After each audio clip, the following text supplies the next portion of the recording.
আচ্ছা তোমরা আর কেউ কিছু খাবে? না না থাক। কত বড় শহর, আমি তো বাবা নেমেস্তক ভয় সিটি আছি।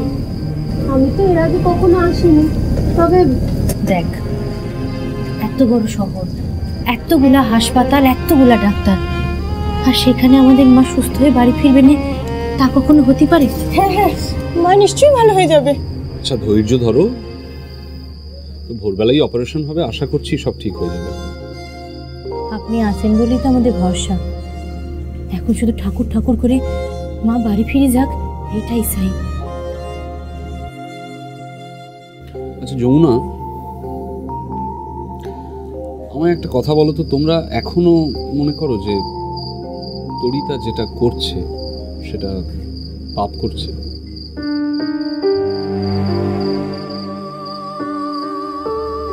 আবার এই কথাগুলা কেন বলতেছেন? আচ্ছা এত ভালো মানুষ কেন বলেন তো? আপনি তো সবই জানেন, তাহলে কেন চুপ করে থাকেন? দেখেন, যেই মেয়ে নিজের সংসার ছাড়ি অন্যের সংসারে পরপুরুষের সাথে ঘর করতে যায়, সেই মেয়েটা কি করে কেউ বিশ্বাস করে বলেন তো? রেজা বাবু, এমন কাজ করলে আর বিশ্বাস কি করে থাকে বলুন তো? আর আমি তো একটা কথা কিছুতেই বুঝে উঠতে পারি না, যেই মেয়ে সুন্দর করে ভালোর জন্য এত লড়াই করলো, সে রাতারাতি নিজের ভালো বুঝে অন্য ঘাটে নৌকা বেঁধে ফেললো। না না না, আমার মনে হয়, এখনো মনে হয় যে লড়াইয়ের কথা তরিতা তোমাদের বলতো, ও এখনো সবার চোখের আড়ালে সেই লড়াইটা লড়ছে। যমুনা, কি করি? দেখো, বাঘের চামড়া পাচার করার মতো একটা ঘৃণ্য চক্রান্ত কিন্তু ওর কারণেই ধরা পড়লো। মানে মানে তরিতা দিদি আপনারা বলে দিয়েছিল? হ্যালো রেজা সাহেব, সুনীল খাল থেকে এক্ষুনি বাঘের চামড়া পাচার হবে নৌকো করে।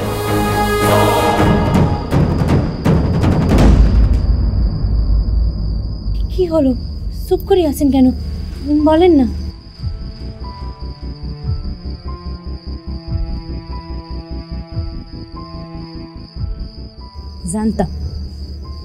জানতাম বলবে না, কেন বলতে যাও? এখন সে বড় লোকের বউ, যেই গাছে বসে আছে সেই ডাল কেটে কি আর বোকামি করতে যাবে?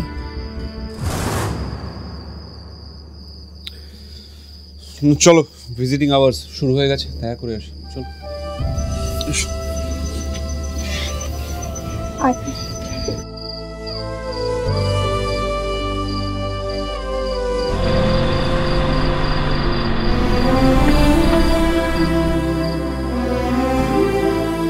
আসেন আসেন গিন্নিমা, নামেন নামেন। স্যার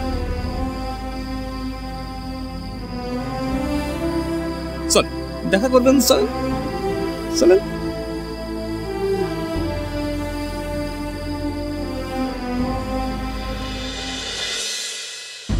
নিন ঠাকুর মশাই, চাটা খান। হ্যাঁ, তারপর কেমন ফসল হলো এবছর? ফসল ভালোই হয়েছে, তবে তবে যতটা আশা করেছিলেন ততটা নয়। ঠিক তাই। ওই তো মা এসে গেছে। আরে ঠাকুর মশাই, বসুন বসুন।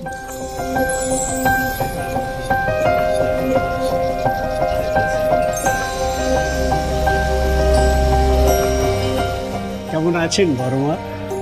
নমস্কার। নমস্কার। আপনি এত সকালে, কি ব্যাপার?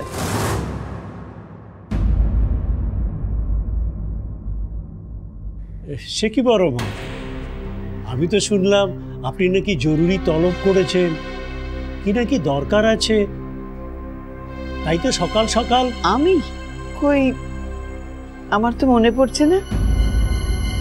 দেখেছো মা, তোমার বয়স হচ্ছে, কেমন ভুলে যাচ্ছ দেখেছো সব?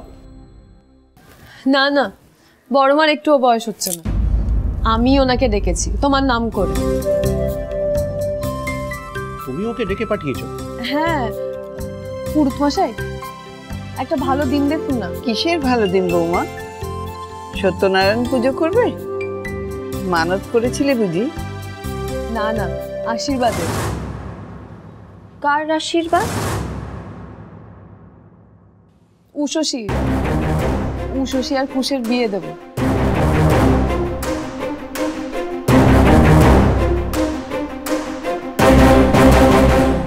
কি বলছো বৌদি?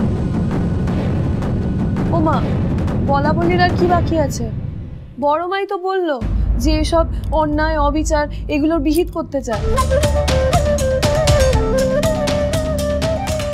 তাই জন্যই তো আমি ব্যবস্থা করছি।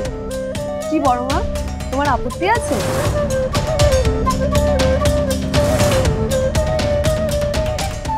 না, আপত্তি মানে ওই তো, তার মানে কোনো আপত্তি নেই। এবার যদি কুশ আর উষসের বিয়েটা দেওয়া যায় ভালো একটা দিন দেখে, তাহলে আর কোনো অসুবিধা নেই, তাই না হলা? হ্যাঁ, বড় তাড়াহুড়ো হয়ে যাচ্ছে না বৌদি? একটু সময় নাও বৌমা, অত তাড়াহুড়ো করো না। তাড়াহুড়ো না করলে যে আমাদের ঘাড়ে একের পর এক বিপদ নেমে আসছে মা।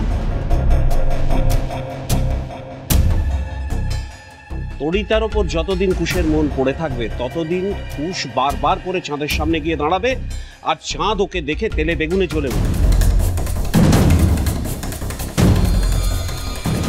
তারপর আমাদের বাড়িতে আগুন দেবে। এটাই তো চাইছো তো? বেশি দেরি করলে আলটিমেটলি এই ফলাফলটা। একদম ঠিক কথা। যত তাড়াতাড়ি বিয়েটা হবে চাঁদবাবুর আক্রোশ কমবে, নয়তো আবার কি করতে কি করে ফেলে বলা যায় না। আমি কিছু বুঝতে পারছি না, তোমরা কি বলো?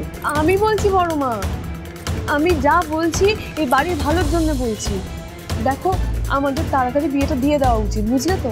তাহলে তরিতা বুঝে যাবে যে এই বাড়িতে ওর আসার পর একেবারে বন্ধ হয়ে গেছে, আর আমাদের কুশও ফেলনা না। দুদিকে ছিপ ফেলে বসে আছে।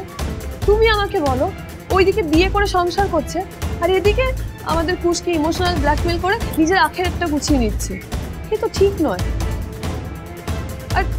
আর তুমি কাগজে পড়োনি ওই অবৈধ সম্পর্কের জন্য সেই খুন টুন করে দেয়? ওরম যদি কিছু করে তখন?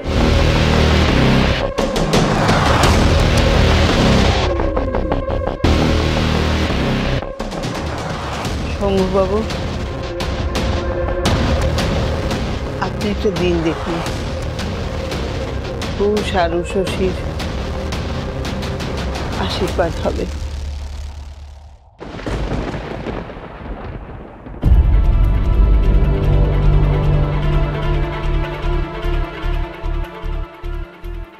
ডাক্তারবাবু,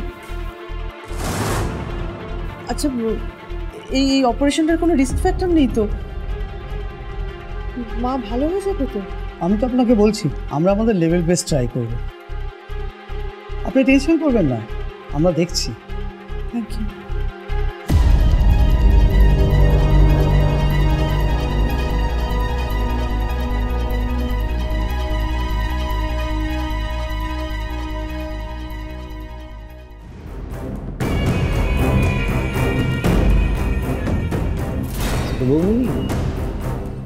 দাদা তো বারবার মনে করিয়ে দিতে বলেছেন যে বড় খোকা তো জেলে খুব কষ্ট পাচ্ছে, ওইটা একটু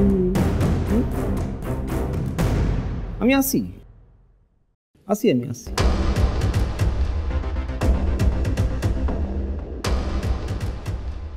তুমি এখানে এসেছো কেন? তোমাকে আমাদের কোনো প্রয়োজন নেই। আমরা আমাদের মায়ের চিকিৎসা ঠিক করায় নিয়ে যেতে পারবো। যমুনা, আমার নাম খবরদার তুমি মুখে আনবেন। যমুনা, লোক দেখানি না, বড়লোক বাড়ির বউ তো, যাও সেখানে গিয়ে সুখে থাকো।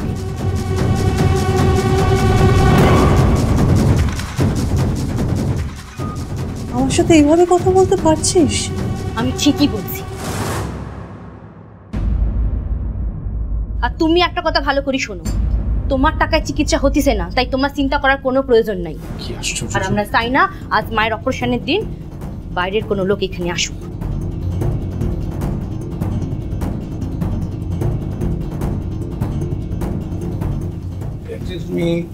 এখানে কথা বলা যাবে না, এটা সাইলেন্স জোন আছে। আপনাদের যদি কোনো কথা বলার থাকে আপনারা বেরিয়ে কথা বলুন। ওকে, সরি।